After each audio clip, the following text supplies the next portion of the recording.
अस्सलाम वालेकुम। बेटा आज हम ये क्वेश्चंस हैं कुछ इनको सिंपलीफाई करते हैं, सॉल्व करते हैं। जिस तरह से प्रीवियस लेक्चर में हम डिस्कस कर चुके हैं अबाउट नंबर्स, तो अब ये हमारे पास बेसिकल ये जो नंबर्स हैं वो एग्जिस्ट कर रहे हैं फ्रैक्शनल फॉर्म में। और यहाँ पे एक हमारे पास सिंपलेस्ट फ्रैक्शन है, सिंपल फ्रैक्शन भी जिसे बोला जाता है। और ये वाले जो फर्स्ट वैल्यू है माइनस से पहले वाली, ये हमारे पास होगी मिक्स्ड फ्रैक्शन। तो जब भी क्वेश्चन को सॉल्व किया जाता है मिक्स्ड फ्रैक्शन को चेंज करते हैं हम सिंपलेस्ट फ्रैक्शन में या सिंपल फ्रैक्शन में। किस तरह से करते हैं? जिस तरह से ये क्वेश्चन है हमारे पास 1 है, देन 1/4 माइनस 5/6। अब यहाँ पे बेसिकली इसको ये मिक्स्ड फ्रैक्शन है। मिक्स्ड फ्रैक्शन को किस तरह से हम सिंपल करेंगे? 4 को मल्टीप्लाई करें 1, यानी जो साइड वाला नंबर गिवन है 4 1 ज़ा 4, एंड ऊपर वाला जो नंबर है हमारे पास न्यूमरेटर में उसको कर देते हैं ऐड। 4 1 ज़ा 4 और 1 ऐड करेंगे 4 में तो कितना बन जाएगा? 5। और नीचे जो हमारा डिवाइज़र होता है यानी डिनोमिनेटर होता है वो एज इट इज़ ही राइट किया जाता है। तो ये क्या है? 4 माइनस 5/6। अब यहाँ पे चेक करें हमारे पास क्या होगा। 6 को मल्टीप्लाई करें, जो हमारे पास फ्रैक्शन में डिनोमिनेटर है, डिनोमिनेटर को आपस में क्या करेंगे? मल्टीप्लाई। 6 4 ज़ा कितना होता है? 24। 6 को मल्टीप्लाई कर दें 5 से तो कितना बन जाएगा? 6 5 ज़ा 6 को मल्टीप्लाई करेंगे 5 से माइनस, और 5 ये जो 4 है 4 को मल्टीप्लाई कर देंगे 5 से, तो ये क्या आ गया? 4। अब इसको मज़ीद सॉल्व करें तो क्या आएगा? 6 5 ज़ा 30 माइनस 5 4 ज़ा 20/24। नेक्स्ट इसका क्या होगा? 30 से सब्ट्रैक्ट कर दें, 30 subtracted minus 20, then we gain 10/24। जैसे कि हम जानते हैं बेटा ये दोनों ही क्या हैं, 2 के टेबल से सॉल्व किए जा सकते हैं। तो 2 5 ज़ा 10, 2 1 ज़ा 2 एंड 2 2 ज़ा 4। तो इसका जो आंसर बनेगा बेसिकली 5/12 होगा। तो इसकी सिंपलेस्ट फॉर्म क्या होगी? हैंस 5/12। तो ये क्वेश्चन इस तरह से सॉल्व करेंगे। अगेन हम सेकंड इसका जो सेकंड क्वेश्चन है उसको देख लेते हैं। सेकंड क्वेश्चन में देखें, find value of age. Age की वैल्यू फाइंड करेंगे। ये एक्सप्रेशन गिवन है। एक्सप्रेशन किस तरह से है? यहाँ पे 3 है और इसका जो रूट है वो है 5th, यानी 1/5। तो अगर इसको राइट करें तो 3 और यहाँ पे 5 है और 5 को राइट किया जा सकता है 1/5 इज इक्वल टू 3h। यहाँ पे चेक करें बेटा, हमारे पास ये जो नंबर एग्जिस्ट कर रहे हैं लेफ़्ट साइड पर और राइट साइड पे इन टर्म्स ऑफ एक्सपोनेंट, यानी एक्सपोनेंट की फॉर्म में है। ये एक्सपोनेंशियल नंबर्स बन चुके हैं। कोई भी नंबर है और उसके ऊपर कोई पार हो उसको क्या बोलते हैं? एक्सपोनेंट। पार को एक्सपोनेंट बोलते हैं और जो नंबर है इसको बोलते हैं बेसिकली बेस। यहाँ से पे बेस 3 है, एक्सपोनेंट क्या होगा? h। यहाँ पे भी बेस 3, एक्सपोनेंट 1/5। अगर तो बेस सेम है तो उसके एक्सपोनेंट भी क्या होंगे? सेम। बेस इक्वल है, 3 इज इक्वल टू 3 है तो उसका एक्सपोनेंट भी आपस में क्या होंगे? इक्वल। तो हम लिख सकते हैं एस बेस और सेम है, सो 1/5 इज इक्वल टू h, यानी उसका जो एक्सपोनेंट होगा वो भी क्या होगा? इक्वल होगा। तो ये किसकी वैल्यू आ जाएगी? ये h की वैल्यू क्या कर चुके हैं? फाइंड। नेक्स्ट इसका पार्ट है, ये भी नंबर्स हैं और इसको भी जस्ट इन सिंपल फॉर्म में राइट करेंगे। तो सिंपलीफाई करें, 4 है और ये जो बेस है बेस के तौर पे एग्जिस्ट कर रहा है 4x³ और होल क्या है? क्यूब। देन इसको सिंपलीफाई बहुत इजी है। हम क्या करेंगे? पार है जिस तरह से हम जानते हैं, यहाँ पे राइट कर लेते हैं कि अगर a b हो और उसका कोई भी नंबर हो, लेट्स सपोज उसकी n पार है, क्या है? n। तो हम लिख सकते हैं a n और b n के ये क्या होगा? इक्वल होगा। ये टर्म इसके इक्वल होगी। देन इसको भी अप्लाई कर देंगे इसके एक्सपोनेंट को, जो भी गिवन नंबर है प्रोडक्ट की फॉर्म में, इनको सेपरेटली। तो 4 की पावर भी क्या बन जाएगी? 3। x की 3 ऑलरेडी बेस फॉर्म में है और उसकी पावर भी क्या ले लेंगे? 3। देन 4 की 3 को मल्टीप्लाई करें, इट मीन्स 4 को 3 टाइम राइट करें या 4 की 3 डायरेक्ट ले लें। 4 मल्टीप्लाई बाय 4, x की 3, ये x है, 3 3 ज़ा क्या हो जाएगा? 9। अब मल्टीप्लाई करके देख लेते हैं, 4 4 सा कितना होता है 16 मल्टीप्लाई बाय 4 और x की पावर 9। देन इसको मल्टीप्लाई अगर देखें 16 को मल्टीप्लाई करें 4 से, 4 6 24, 2 बाकी 4 1 4 एंड 2 64, इट मीन्स 64 x की 9। तो ये इसको क्या होगा सिंपलेस्ट फॉर्म होगी। नेक्स्ट क्वेश्चन है वो बेसिकली हमारा रिलेटेड है प्रोपोर्शनैलिटी साइन के। सबसे पहले ये हमारा क्वेश्चन है प्रोपोर्शनैलिटी साइन इसमें एग्जिस्ट कर रहा है, उसके अकॉर्डिंग इसको सॉल्व करेंगे। तो सबसे पहले हमें पता होना चाहिए प्रोपोर्शनैलिटी क्या होता है।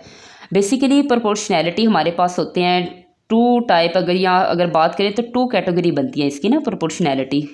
और ये इसको रिप्रेजेंट कैसे किया जा सकता है ये भी मैं बताती हूँ आपको। तो 2, एक हमारे पास होता है डायरेक्ट प्रोपोर्शन, और सेकंड वन होता है हमारे पास इन्वर्स प्रोपोर्शनल। इन्वर्स या इनडायरेक्ट भी कॉमनली बोल सकते हैं, इन्वर्स प्रोपोर्शन। अब इसको रिप्रेजेंट कैसे करते हैं, प्रोपोर्शनैलिटी जो साइन होता है इसका जो हम कह सकते हैं सिंबल क्या होगा, 1 मिनट, सिंबल या रिप्रेजेंटेशन क्या होगी। बेसिकली इसको हम रिप्रेजेंट करते हैं इस तरह से प्रोपोर्शनैलिटी साइन को। अब डायरेक्ट की प्रोपोर्शन की बात करें तो हमारे पास ये प्रोपोर्शनैलिटी साइन 2 नंबर्स या वैल्यूज़ के दरमियान एग्जिस्ट करता है। डायरेक्ट का मींस लेट्स सपोज अगर मैं बात कर रही हूँ कि ए जो है कोई नंबर है और वो डायरेक्ट प्रोपोर्शन है बी के, तो मैं हम राइट करेंगे ए डायरेक्ट प्रोपोर्शन है बी के, यानी अगर बी की वैल्यू इंक्रीज़ होगी तो ए की भी इंक्रीज़ होगी। क्रॉसपॉन्डिंग अगर ए की इंक्रीज़ हो रही है तो बी की भी इंक्रीज़ होगी, ए की डिक्रीज़ हो रही है तो सेकंड की भी डिक्रीज़ होगी। इट मीन्स दोनों का रिलेशन जो भी होगा वो सेम होगा। इंक्रीज़ करें तो दूसरे वाले भी इंक्रीज़ करेंगे, डिक्रीज़ करें तो दूसरे वाले भी डिक्रीज़ करेंगे। और यहाँ पे ये डायरेक्ट की बात कर रही हूँ। अब इन्वर्स की बात करें, इन्वर्स में अगर मैं कहती हूँ कि ए इन्वर्स प्रोपोर्शनल है किसके, बी के, तो हम लिखेंगे 1/b। इट मीन्स अगर ए की वैल्यू इंक्रीज़ हो रहा है तो बी की क्या होगी डिक्रीज़, अगर बी की डिक्रीज़ हो रही है तो ए की क्या होगी इंक्रीज़। तो ये इनका क्या होगा इन्वर्स। तो इसको सिंप्लीफाई कैसे करते हैं प्रोपोर्शनैलिटी साइन की, यहाँ पे हम इक्वल राइट करते हैं और प्रोपोर्शनैलिटी साइन की वजह से हम कोई भी नंबर कांस्टेंट राइट करेंगे। इट मीन्स के ले लेते हैं, कोई भी एक स्केलर नंबर होगा। इसी तरह से a = k/b, ये साइन को हमने क्या किया रिमूव किया और इसकी रिप्लेसमेंट में क्या किया इक्वल अब अप्लाई करेंगे और कोई भी एक कांस्टेंट नंबर स्केलर नंबर। तो ये थोड़ा सा ब्रीफली क्या कॉन्सेप्ट था according to proportionality. Then we solve this question. Okay यहाँ पे देखिए क्वेश्चन है y कोई भी एक वेरिएबल है, y is inversely proportional to square of x + 3। अब स्क्वायर बोलते हैं अगर 2 हो पार की फॉर्म में उसे बोलते हैं square. When x = 5 y = 0.375 find y in term of x। सबसे फर्स्ट ऑफ ऑल बात ये है कि y जो है एक वेरिएबल है और इन्वर्स इट मीन्स इस तरह का रिलेशन होगा। इन्वर्स रिलेशन है किसके, अगर इस नंबर का मैं क्या ले लूँ स्क्वायर ले लूँ तो इसके क्या वो प्रोपोर्शनल है इन्वर्स, कौन y।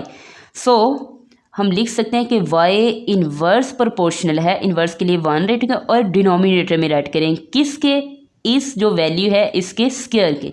तो हम करेंगे x + 3 और इसका स्क्वायर ले लिया, ये हमारे पास स्क्वायर है। अब सेकंड स्टेप क्या होगा, इस प्रोपोर्शनैलिटी साइन को क्या करेंगे रिमूव, देन y = इसकी जगह इक्वल पुट करेंगे और साथ कोई भी एक कांस्टेंट वो हम k ही राइट कर लेते हैं, तो x + 3 होल का स्क्वायर। देन अब यहाँ पे देखें बेटा x की वैल्यू भी गिवन है, y की वैल्यू भी गिवन है और इन दोनों वैल्यू को इस एक्सप्रेशन में सब्स्टिट्यूट करने से किसकी वैल्यू हमें फाइंड हो जाएगी, k की वैल्यू फाइंड। लेट्स सपोज इसको इक्वेशन नंबर 1 का नेम दे देते हैं। तो यहाँ पे क्या करें सब्स्टिट्यूट y की वैल्यू पुट करेंगे, y की वैल्यू क्या है हमारे पास 0.375 = k as it is. Then x की वैल्यू क्या है 5, तो 5 + 3 और इसका क्या आ जाएगा स्क्वायर। अब 0.375 as it is, k 5 and 3 8 और 8 का स्क्वायर क्या होता है अभी 64। 0.375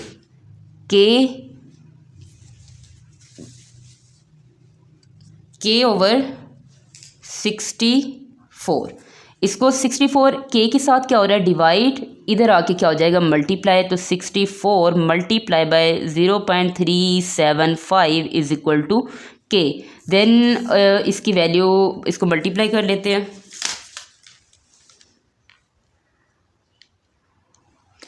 64 मल्टीप्लाई 0.375 24, इट मीन्स के की वैल्यू क्या आ चुकी है 24। अब हमारे पास जो क्वेश्चन था, नेक्स्ट क्वेश्चन का पार्ट था find y in term of x, वाई की वैल्यू फाइंड करें एक्स के टर्म में। तो यहाँ पे देखें ये हमारे पास वाई है एक्स के टर्म में, बट यहाँ पे के की वैल्यू भी थी, तो हम क्या करेंगे पुट करेंगे, क्या पुट करेंगे के की वैल्यू 24 इन इक्वेशन 1। इक्वेशन 1 में क्या करेंगे इसकी वैल्यू पुट करते हैं, तो इसका जो रिजल्ट होगा final y is equal to k की जगह हमने उसकी वैल्यू पुट कर दी, यहाँ पर k की वैल्यू क्या पुट कर दी जो इसकी वैल्यू बनी हुई थी 24 और x प्लस 3 और उसका क्या आ जाएगा स्क्वायर, और ये हमारा क्या होगा फाइनल आंसर। y की value in term of x भी मौजूद है। तो ये एक सिंपल क्वेश्चन हो गया।